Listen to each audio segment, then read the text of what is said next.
पूर्व भाई आम को टाइप 3 देचु। केस 1 रे जो बाहु से ही बाहु प्रति उच्चता दत्त अच्छी, किंतु केस 2 रे जो बाहु तार विपरीत बाहु प्रति उच्चता दत्त अच्छी। प्रथमे एठारे ए बी सी त्रिभुज रे भूमि एसी 7 सेमी, शीर्ष कोण 90 डिग्री एवं बी डी लंब बा उच्चता 3 सेमी देइछि।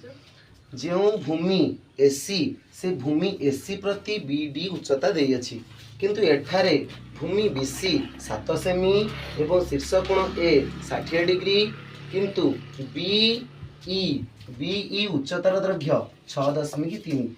बी सी बाहु परिव्रते ए सी बाहु प्रति उच्चता दत्त अच्छी। आमर यहाँ है जो बाहु से ही बाहु प्रति उच्चता, किंतु एठारे ये जो बाहु तार विपरीत बाहु प्रति उच्चता दत्त अच्छी।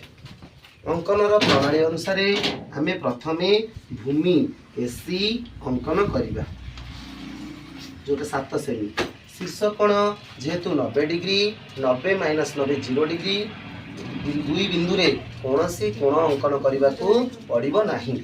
आमे सीधा सड़क भूमि समद्विखंड करी त्रिभुजर परिवृत्त अंकन करवा एवं एठारे पूर्व भली आमे जे कौनसी बिंदु रे जोड़ी बी कोण को 90 डिग्री दर्शाउथिले, किंतु एठारे डी रु बी पर्यंत दूरता देइछि 3 सेमी। ए सी बाहु प्रति ए सी ठारू 3 सेमी दूर रे आमे एक समांतर सरल रेखा अंकन करने को पड़ो। एठारे जेतु 90 डिग्री देइछि, एठारे 3 सेमी काटी एही बिंदु रे 90 डिग्री करि परिबा, नचेत शीर्ष बिंदु ए रे 60 120 समद्विखंडक 90 डिग्री, शीर्ष बिंदु सी रे 60 120 समद्विखंडक 90 डिग्री अंकन करवा। एठारे बी डी परिमित 3 सेमी अंकन कले आमे ये वृत्त रे दुई गोटी अवस्थिति पाइबा, गोटे वास्तव अवस्थिति आ गोटे आभासी अवस्थिति।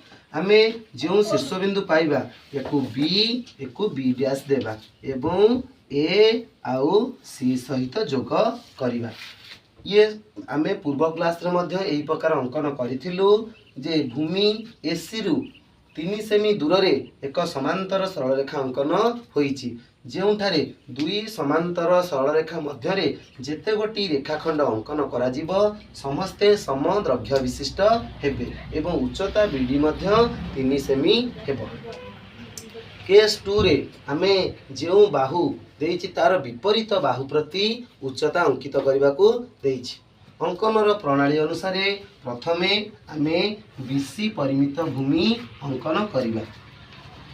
7 सेमी, शीर्ष कोण 60 degree, 60 90 minus 60 90 degree 60 degree 30 degree. आम शीर्ष बिंदु बी पाखरे 60 समद्विखंडक 30 डिग्री एपटे 30 डिग्री करिपरिबा, नचेत एक सम द्विबाहु त्रिभुजर नियम अनुसार एक समद्विखंड अंकन करवा। जो शीर्ष बिंदुटी पाइबा ताकू नहीं परिवृत्त अंकित करवा।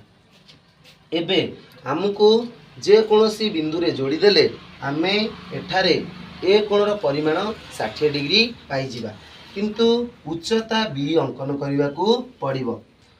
आमे ज्यामितिर शर्त अनुसार गोटे वृत्तर जदि व्यास उपरे कोणटी अंकित हुए ये चापांतलिखित कोणर परिमाण 90 डिग्री हेबो एवं आमे एई जो समद्विखंडकर भूमि को केंद्र करी गोटे अर्धवृत्त अंकन करवा।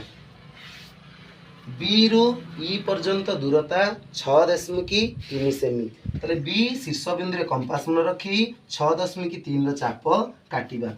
यही बिंदु रे आमे बी अंकन कले ये लंब हेबो एवं सी रु ई शीर्ष बिंदु देई रेखा अंकन करवा एवं बी को जोग करवा, जो शीर्ष बिंदुटी हब ए। एबे आमे बीई एसी बाहु प्रति लंब हैला एवं शीर्ष बिंदु ए रे कोणर परिमाण मध्य 60 डिग्री होईछि।